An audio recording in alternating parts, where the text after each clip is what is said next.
d'arguments, on s'attaque justement à la personne. C'est comme si sortir de Sciences Po nous donne toute légitimité de savoir ce qui se passe en Algérie. Vous Euh, lisez ce que vous et, avez et préparé, c'est bien. Vous lisez ce que vous avez préparé, c'est bien. C'est pas mal. bien sûr, bien sûr, bien sûr, il n'y a pas de problème.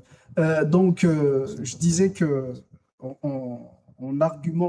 on n'a plus d'arguments, on s'attaque à la personne, on s'attaque à son cursus. Bon, j'ai pas eu la chance de faire à Sciences Po comme il l'a fait, mais quand même, j'ai eu la chance de vivre en Algérie, de connaître ce pouvoir et d'avoir la lucidité de connaître ce pouvoir. Et ce qui est paradoxal, c'est que dans son même développement, c'est que il a fait référence à certaines de mes analyses ou certaines de mes lectures pour étayer un peu son développement. Donc, c'est ce que je trouve paradoxal pour quelqu'un qui est sorti de Sciences Po et quelqu'un qui n'est pas sorti de Sciences Po.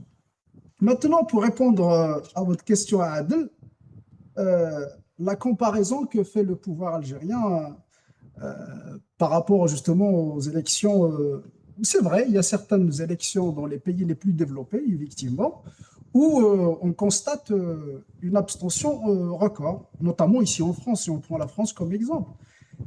Sauf qu'ici en France, comme c'est une démocratie, ils n'essayent pas de cacher chose et puis ils essayent d'analyser d'une manière objective les vraies raisons de la démission populaire, notamment des élections. Encore, pas toutes les élections et pas à tous les enjeux, parce que quand il y a un enjeu majeur, notamment faire barrage à l'extrême droite, il y a quand même une mobilisation populaire qui se fait ici en France, si je parle juste de la France.